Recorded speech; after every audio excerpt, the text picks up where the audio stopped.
Let's run it back with the 2024 Nike Air 180 Retro.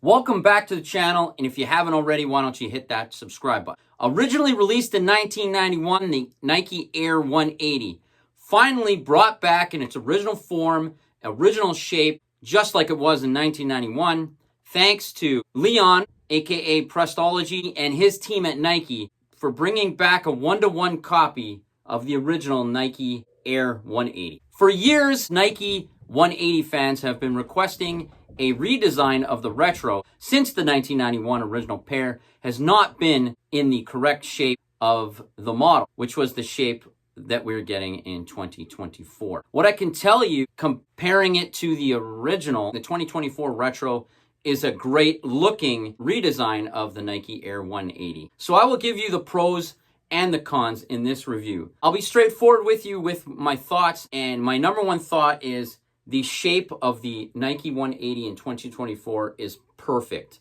This looks exactly how I remember the shoe when I first saw it in 1991. There are aspects of the original model with this original streamlined shape that never happened with any of the retros previously to this one. As you can see, I've sold all of the retros that have come out previously, except for this 2013 model, because I thought it was the closest in shape to the original model. Now, what is different between the two, this one and the newly 2024 version, is the redesigned shape to look more like the 1991 pair. As you can see that the 2013 pair has a longer tongue, and I'm just talking about the shape right now. The tongue on the original pair was way too long and was really high up on your shin, and it kind of looked like a shin guard almost. And the biggest complaint from Nike 180 collectors or 180 enthusiasts was that the air pocket was way too small. And what's different between this year's model air pocket and this year's model air pocket is that they actually went back to its original design. In that meaning that the retros since 1991 have never been in the original design that was originally designed by Tinker Hatfield and Peter Moore. Now, on the retros, the early retros, 2005 until now, you would have a generic Nike airbag that you see here, which would be in the midsole. And technically, it would be in the midsole here, and then your outer sole would be glued on top of this airbag. As you can see here, this airbag, you could feel the squishiness of both airbags because they are visible to you as the runner. And what's different about the 2024 version is that they've went back to the original design where the air pocket is encased in a outer skeleton.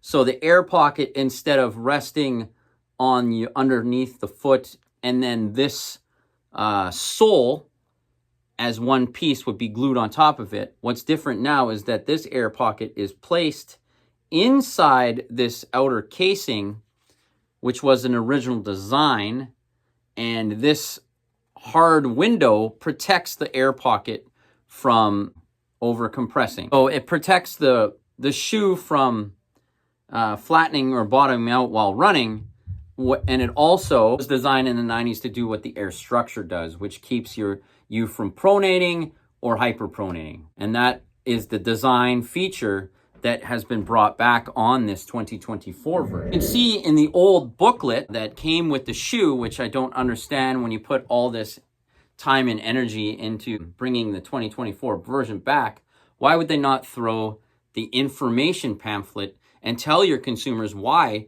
this outer hard plastic is there when they're confused about it? Because since 2005, we know the Air 180 has had a visual air pocket that's soft and we could see it. So not having that information pamphlet in the Nike box kind of confuses your consumers. Now, that's just my opinion, but that is one aspect of the 2024 model that I like, is that they brought back that original feature. You could see that they've brought back the Nike International logo on the insole. They also brought back the embossed Air 180 logo, which was one of my favorite Nike logos ever created. You got the Nike Air branding on the back with the 180 logo on the midsole. Now, on the actual 180-degree window. Now, some people have been complaining about this kind of visual square that you're seeing compared to the 180 of before. So they've kind of redesigned it to look similar to the 1991 version, where you can see through the bottom, which you could see this before it yellowed. But what you're seeing now is the bottom of the Air bag, which is kind of painted white. Now on the original, you could see through it, but it was more of a clear, maybe a clear glue, so you could see the Air pocket underneath. And if you look closely, you still can see the airbag through. I don't know if it'll pick it up on camera, but when you get this shoe, you will see that it says, there's slight words underneath here. There's a Nike check randomly on the airbag underneath that you can see through the 180 sole. Now, this design is slightly different than the original. It's not as rigid as the original. I don't have the original anymore to compare, but the grooves and the visual look of this 180 area is different. But having this hard protective window protecting that air pocket really helps you with the sturdiness of this running shoe. Now, I did put this on foot right when I got home, and I did watch other reviews on the Air 180 2024, like Sean Go's review. Now, I know Sean Go's a little younger than me. I'm in my 40s. He's probably in his early 30s or maybe even his 20s. So he probably never had the original 1991 Air 180 on his foot. But it feels, I would tell you that it's not like amazingly feeling, but it feels like your general Air Max. It feels like well, the Nike Air bubble is not an Air Max bubble in here. It's just a Nike Air bubble. So it has a softer cushion. It has a softer PSI rating. So you'll feel the cushion. It feels more like I guess an Air Max BW almost, or an Air Max 97. It kind of feels like that. And it doesn't feel like an Air Max 90. You're not going to get that crazy Air Max cushioning. And the midsole is soft, but it's not like Huarache soft. But the shape of the shoe is unbelievably perfect. It looks like I just took this from 1991. Other cool aspects that they took from 1991 and brought back was they gave you the original size tagging on the side, on the inside of your heel. And it also gave you the original tag that was in the 1991 pair. If you see in this photo, I have the original tag on another shoe from someone else's collection. And they made it exactly like the original from 1991. But what they also have is the actual Nike. I don't know if you can see it in there, but they actually have the actual Nike tag with the link that you can check out Nike.com. Other aspects of the shoe that is really cool is that the blue it's more of a blue than the purple like last time. I'll compare it to the 2013. As you can see here, the blue is a little bit more blue and this one's a little bit more purpley almost. I can compare the shape. These are exact same size, both a 9.5, but you can see 2023 is more straight and streamlined instead of it kind of curling in like the 2013. Now that's an also original feature of the Air 180 from 1991, where the point of the toe would go straight to the end of that 180 logo. So as you see in the commercial, he lands his toe, and then you see the Air 180 as he runs away.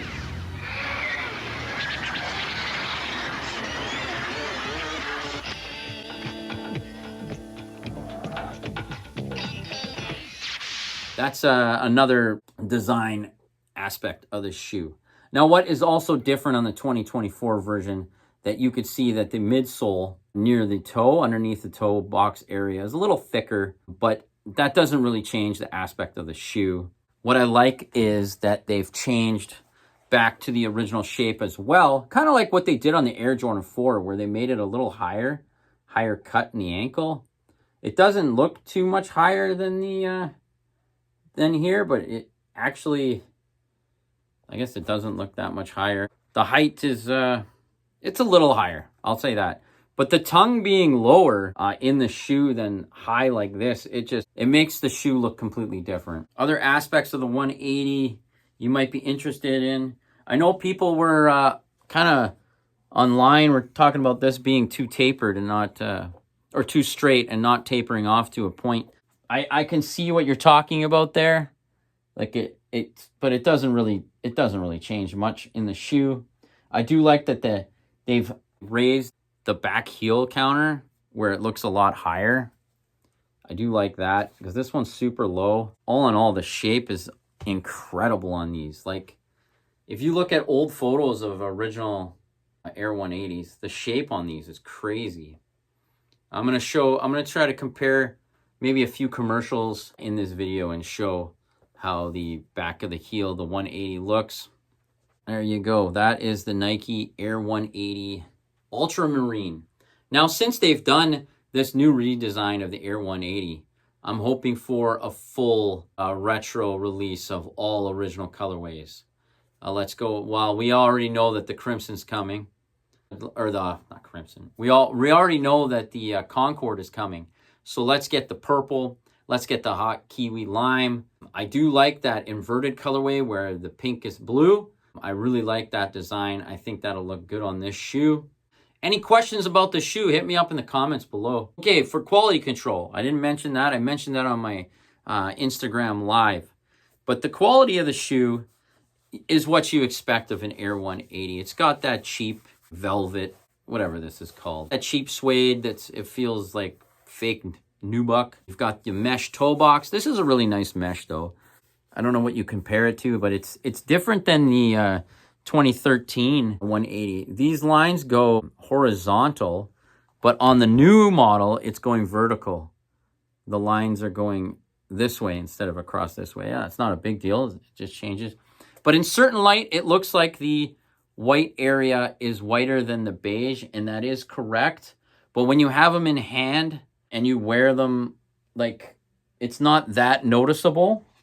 I think that it will yellow with time and look great. It does look great out of the box. I personally think this is a very comfortable shoe. The cons on this shoe, like the stuff that I was like, what? Well, the quality control issue. I kind of agree with Sean Go. There's some, odd kind of things, but maybe that's why this is an early release. Like, I've got an early release pair that I bought on StockX.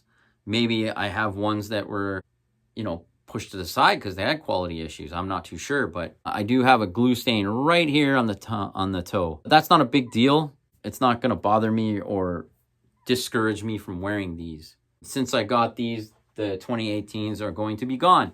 So if anyone wants the 2013 pair will be gone. So if anyone wants my 2013 pair, they're in fairly decent shape. Hit me up on Instagram.